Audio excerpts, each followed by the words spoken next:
secara psikologi ini agak berat, ini tugas orang yang diutus ini. Ya. Sebenarnya kalau kita lihat dari awal bukan raja yang ngutus, tapi dia yang minta agar fa'arsilun, ayat 45 akhir. Ya, fa'arsilun, maka utuslah oleh kalian aku. Kirim aku ke penjara. Kirim aku bertemu dengan Yusuf. Gitu. Karena raja kan nggak tahu kalau Yusuf itu bisa menjelaskan tentang mimpi. Nah, tentu ketika utusan tadi ingin pulang ke istana lagi, dia harus yakin betul bahwa kedatangannya bertemu dengan Yusuf sudah membuahkan jawaban. Ketika dia pulang, dia sudah membawa jawaban ini. La'alli arji'u ilan nas, agar aku bisa kembali kepada manusia tidak dengan tangan kosong. Aku kembali ke istana sudah dengan jawaban yang diinginkan. Dan mudah-mudahan dengan jawaban itu la'allahum ya'lamun, mudah-mudahan mereka mengerti, mudah-mudahan mereka mengetahui.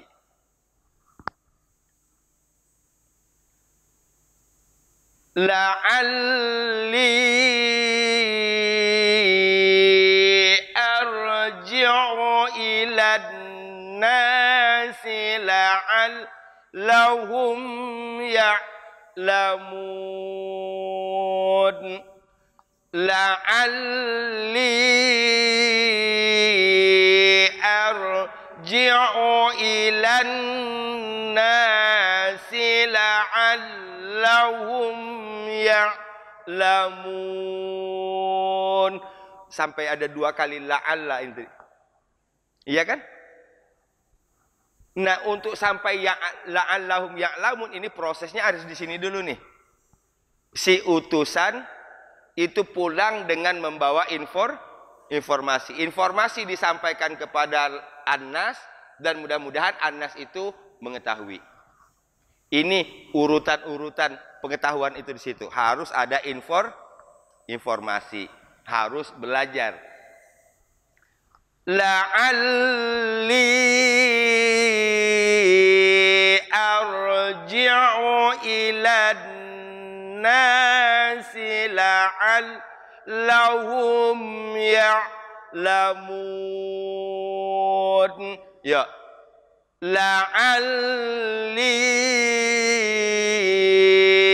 arji'u ilan nasi la'allahum ya'lamun.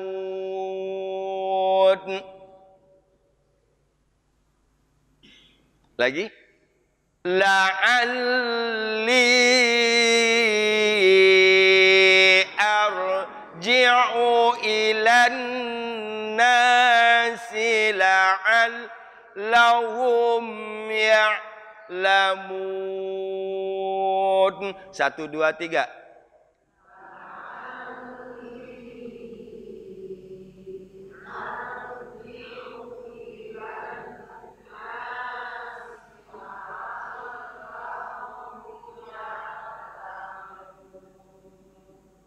Ini paling cuma napas ya. Paling cuma napas. Kalau dari segi menghafalnya relatif lebih mudah dari potongan yang tadi. Potongan yang tadi sumbulatin khudri wa ukhra yabisat, agak belibet-libet ini lidah kita. Kali ini agak lebih sederhana. Ya. La'alli arji'u ilan nasi la'allahum ya'lamun. Ya.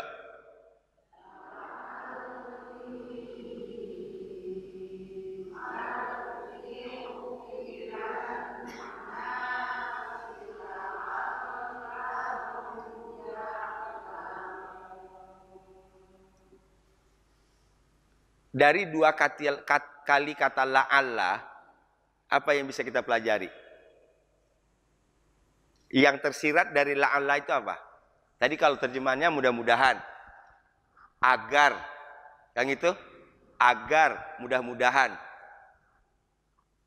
Berarti kalau di dalam kalimat ada kata la'alla, itu menggambarkan tentang tujuan. Ya, tujuan.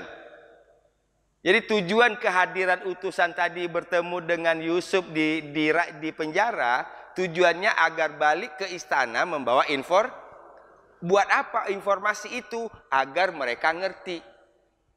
Itulah prosesnya. Ya ayyuhalladzina amanu kutiba alaikumus syamu kama kutiba alal ladzina min qablikum la'allakum tattaqun. Ada la'alla. Ya? Jadi itu tujuan. Menggambarkan akan tujuan. La'alli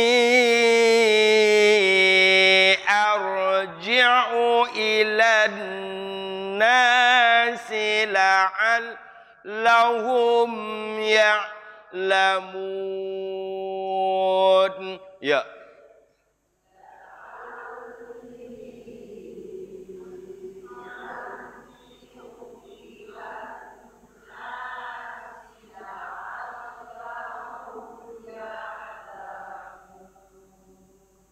Kalau kita terusin la'alla lagi, tadi agar saya dapat ilmu. Ilmu ini saya bagikan ke manusia, agar manusia mengerti. Nah tujuan dari ngerti apa lagi? Mengamalkan. Jadi la'allahum ya'lamun, la'allahum ya'malun. Kan gitu? Jadi la'alla itu tujuan, kemudian jadi sarana jadi tujuan. La'allahum ya'lamun, agar mereka ngerti. Apakah cukup kalau semua sekedar ngerti? Enggak. Ada lagi yang lanjutnya lagi. La'allahum ya'malun. Bukan ya'lamun lagi, tapi ya'malun. Jadi pengetahuan baru disebut eksis ketika pengetahuan itu sudah diwujudkan dalam bentuk perbuatan. Ya. Oke, hafal ayat 546. Berarti berapa potong? 4 ya? 4 potong. Tidak usah lihat Quran?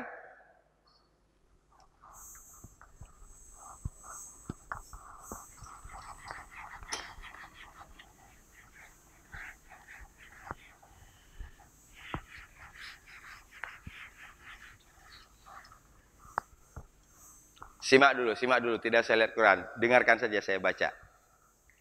Yusuf ayyuhas siddiq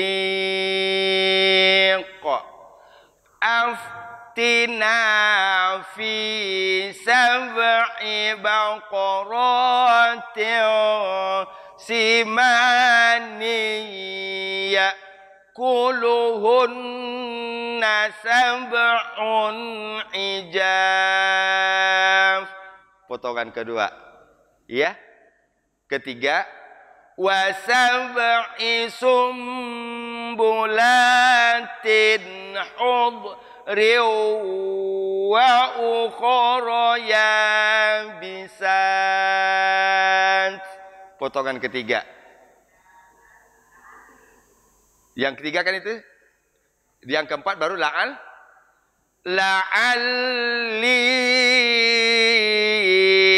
arji'u ilan nasi la'allahum ya'lamun. 4 potong. Yusuf, aftina, wasab'i, la'alli. Yuk sama-sama. Yusuf. Yusufu ayyuhas siddiq aftina fi sab'i baqaratin simani ya'kuluhunna sab'un ijaf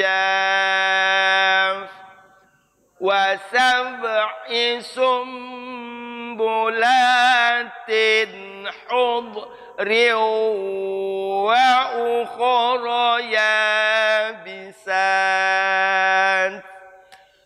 la'alli arji'u ilan nasi la'allahum ya'lamun. Hafal? Yuk, Yusuf. 1, 2, 3.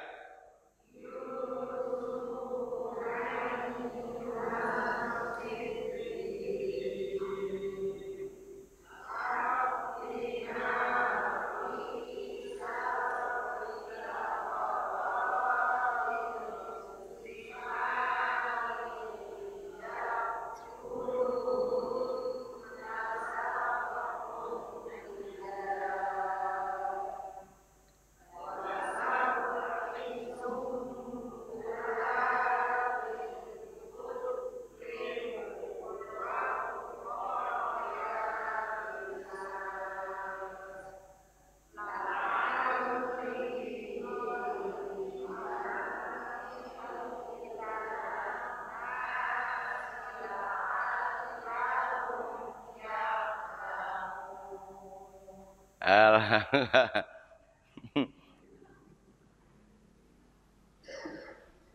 Bapak Ibu sekalian, sebenarnya apa sih salah satu di antara sekian banyak alasan mengapa kita menghafal?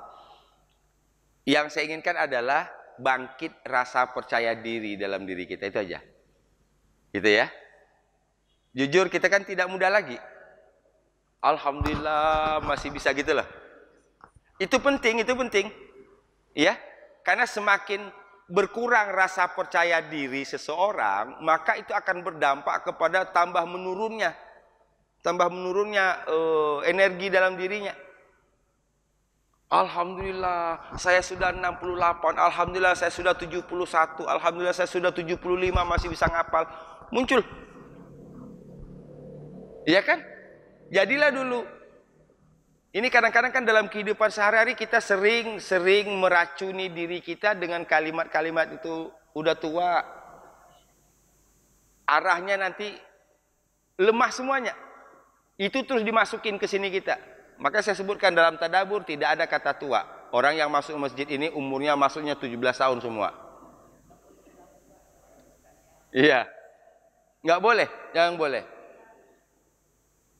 Tujuannya bukan kita mendustai kenyataan, bukan, untuk membangkitkan rasa percaya diri agar turunnya kita ini, penurunan fisik kita itu tidak begitu drastis.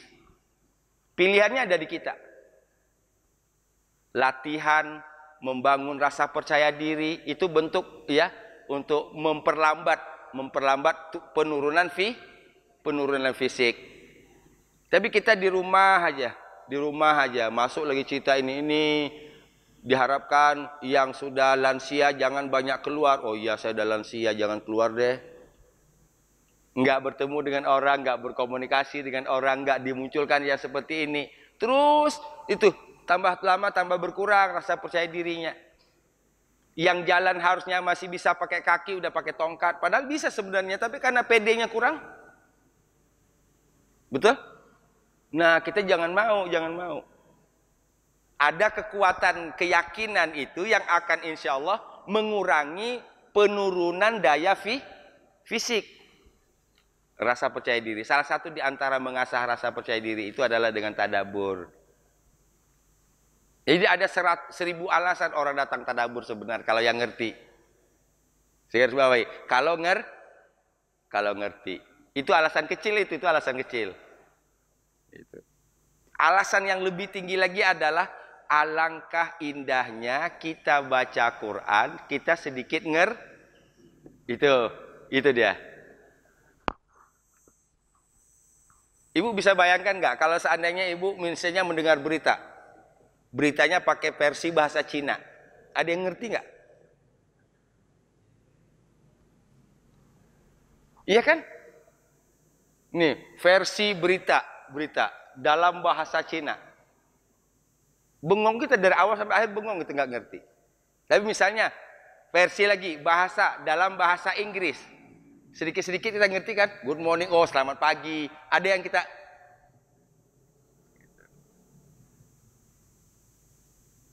Nah, gambaran seperti itulah. Jadi mudah-mudahan ketika kita membaca Quran enggak blank-blank amat itu. Itu paling kecil, paling inilah, paling minim lah target itu. Sebenarnya bukan itu. Bukan enggak blank-blank amat. Ngerti.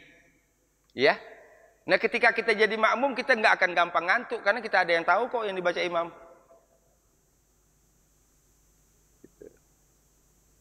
Lagi? Yusuf? Kita yakinkan dulu satu ayat ini pulang dengan hafal bener-beneran hafal. Ya, Bu.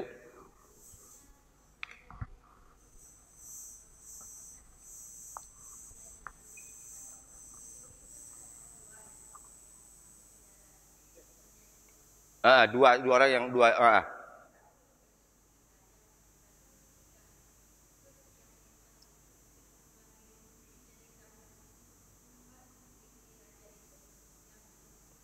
Yang selamat.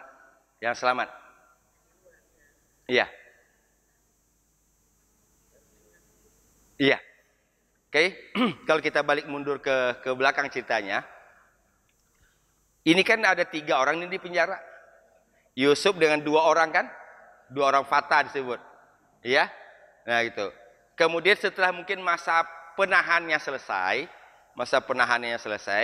Sebelum keluar penjara, 2 orang ini kan mimpi kan? 2 orang ini mimpi. Ya, yang satu bermimpi memeras anggur, betul? Yang satu mimpi membawa rotinya di kepala dimakan oleh Jadi qadarullahnya ini semuanya momen pertemuan kembali itu disebabkan dengan mimpi. Jadi mimpi hanyalah asbab, gitu. Dan 2 orang ini berdasarkan mimpinya menurut Yusuf, yang selamat yang aksiru khomro, memeras anggur. Sementara kalau yang digambarkan dengan membawa roti kemudian dimakan oleh burung, itu dia akan bertemu dengan sesuatu yang mencelakakan. Ya. Nah, ayat ini selanjutnya tidak menceritakan lagi bagaimana apa bentuk kecelakaannya, nggak dijelaskan lagi, kan itu mungkin nggak penting. Ending lah ceritanya habis itu. Ya, berarti pengetahuan kita tentang 1 orang ini cuman dari Yusuf tadi, bahwa yang satu ini nanti keluar dari penjara tapi akan bernasib tadi dimakan oleh burung, dalam artian tidak selamat. Berarti yang selamat cuma 1. Yang selamat ini kembali ke raja dan tugasnya aksiru khomro, pelayan pemberi minum raja. Nah, pemberi minum raja ini yang kemudian diwasiati oleh Yusuf tadi. Ya, jelaskan kepada raja keadaanku, kata Yusuf. Tapi dalam perjalanannya orang ini dibuat lupa oleh setan. Nah, begitu raja mimpi juga dan menjelaskan mimpinya, barulah dia ingat. Oke, saya tahu orang yang bisa jawab ini. Kirim saya kepada orang itu, yaitu Nah, sementara teman yang satu tadi sudah tidak ada berita lagi. Oke, Pak.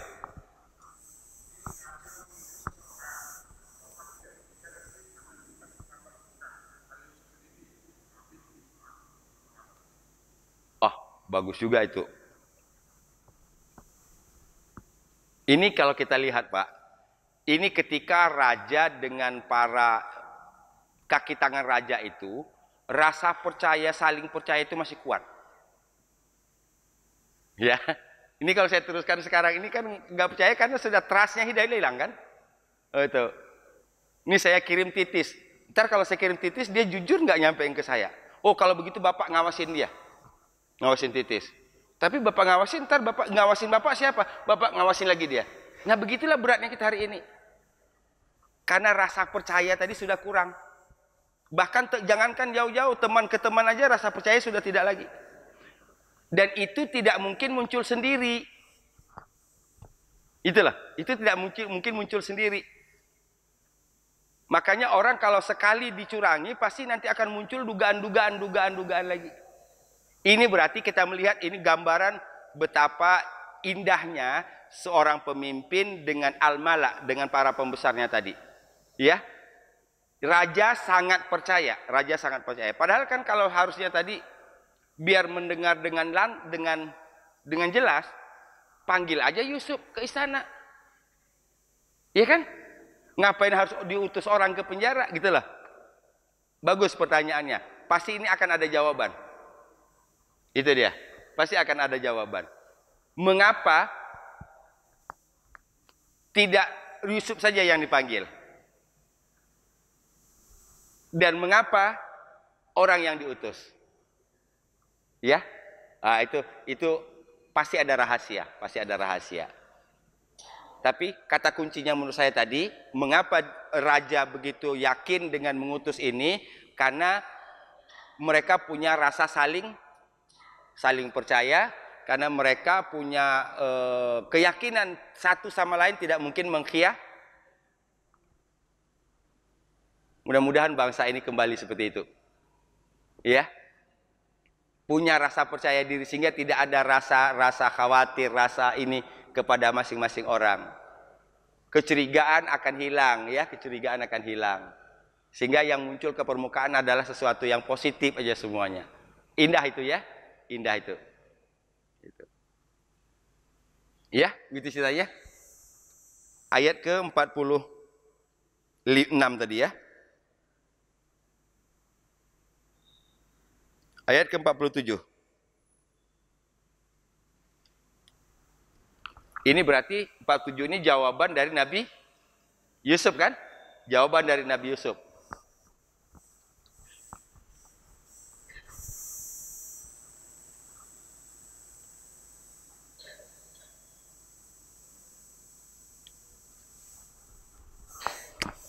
Qala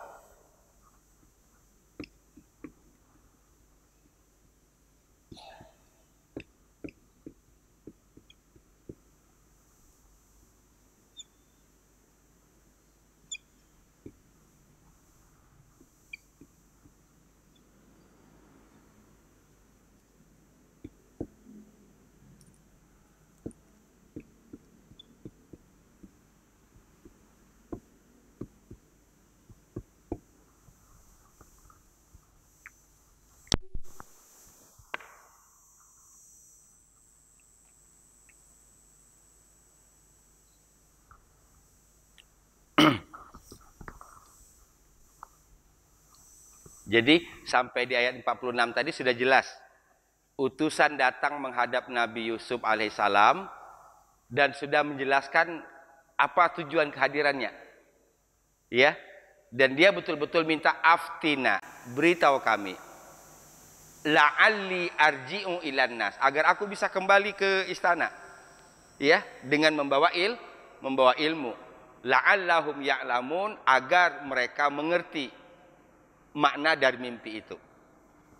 Apa kata Yusuf? Takwilnya, ini berarti takwilnya ini. Tazra'un. Qala, Yusuf berkata, tazra'un, kalian bercocok tanam.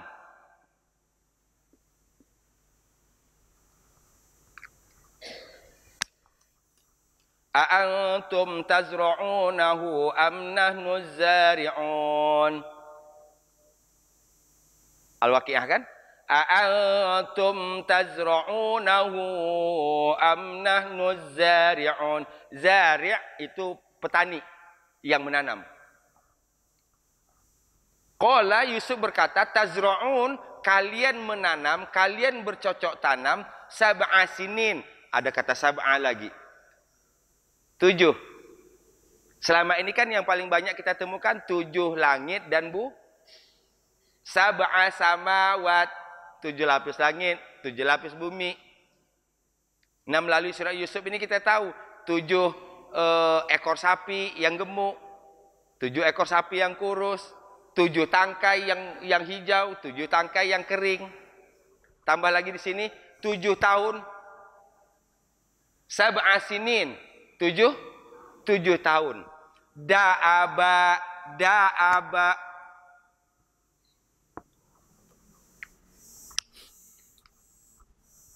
Da'aba ini kalau bahasa kitanya seperti sebagaimana biasanya. Ya, jadi qala, Yusuf berkata, tazra'una, kalian bercocok tanam, kalian berladang, kalian ke sawah, sab'a sinin, selama 7 tahun, da'aba, seperti biasa. Artinya tidak ada yang luar biasa dalam masa 7 tahun. 7 tahun tadi apa bahasa Arabnya? Sab'a sinin. Oh, 7 tahun.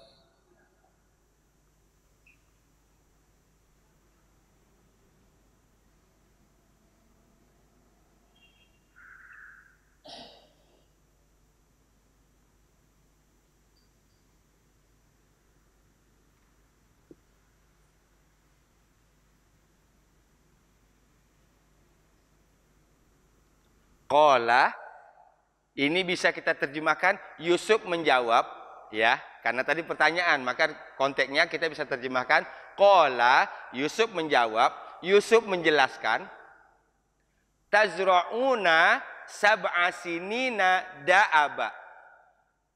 Kalian itu akan bercocok tanam selama 7 tahun sebagaimana biasa. Jadi artinya rutinitas biasa selama 7 tahun itu, khususnya berkaitan dengan pertanian. Tazra'una sab'a sinina da'aba. Kalian akan bercocok tanam selama 7 tahun sebagaimana biasanya. Qala tazra'una sab'a sinina da'aba. Qala tazra'una sab'a sinina da'aba. Barangkali kata barunya da'aba. Iya, kata barunya adalah da'aba. Sama dengan tadi tazra'un. Tazra'un kita bisa ingat surat Al-Waqiah tadi. Ya. A'antum tazra'unahu am nahnuz zari'un. Kaliankah yang menumbuhkannya atau kami yang menumbuhkan? Qala tazra'una sab'a sinina da'aba. Ya. Qala tazra'una sab'a sinina da'aba. Lagi. Qala tazra'una sab'a sinina da'aba. 1, 2, 3.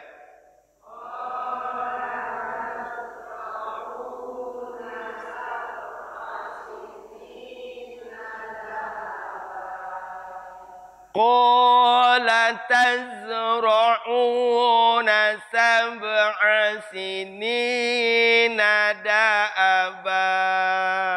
Lagi.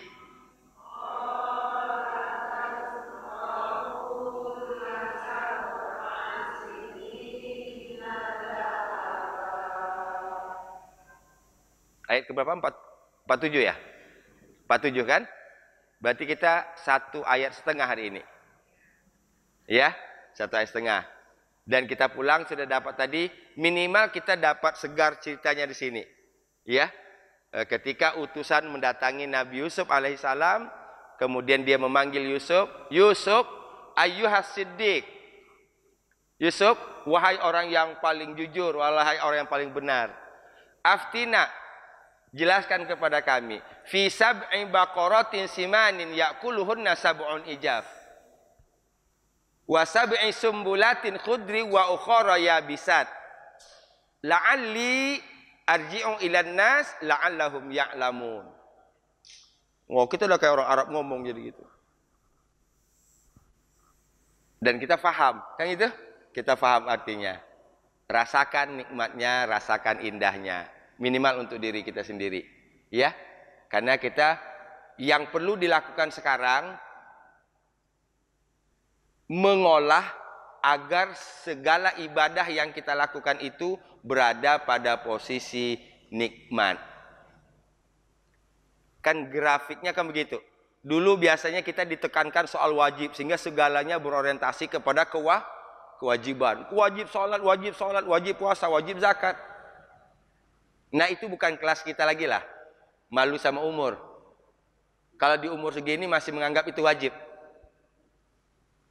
Ya, itu kewajiban yang bukan kita merasa dipaksa, tapi kewajiban yang kita sendiri merasa nikmat. Jadi ada kewajiban, ada kenikmatan, ada kebutuhan, ya, ada cinta. Mudah-mudahan kita mengikuti prosesnya sampai nanti kita menghadap Allah Subhanahu wa taala.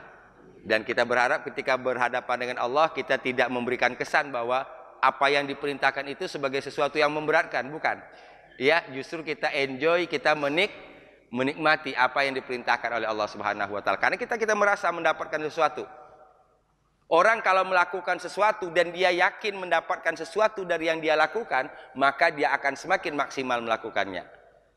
Tapi kalau hanya mengatakan ini hanyalah persembahan untuk Tuhan, bukan untuk dirinya, ya kan? Gitu.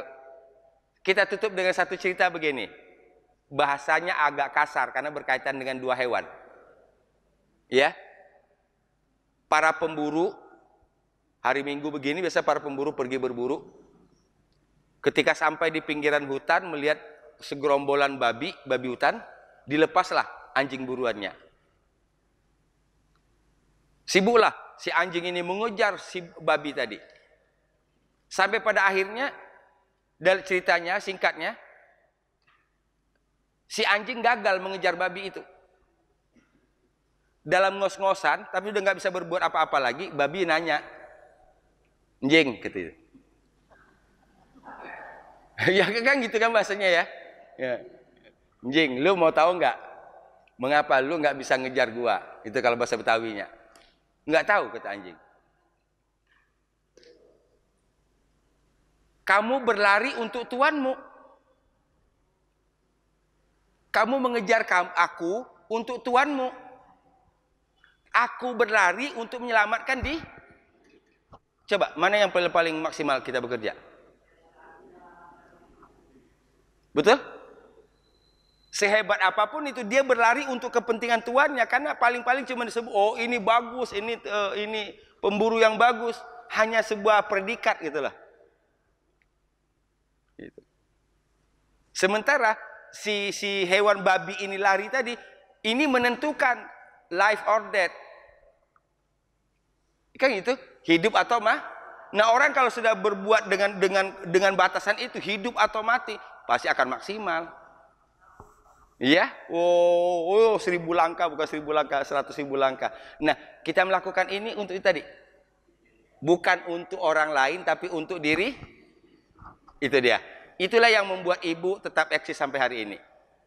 Itulah yang membuat ibu walaupun pakai tongkat, tapi masih bisa kuat naik masjid. Iya? Itu yang membuat Bu Ilyas walaupun sudah 80 lebih masih semangat naik ke masjid. Kira-kira kita bisa nyampe nggak umur 80 naik masjid?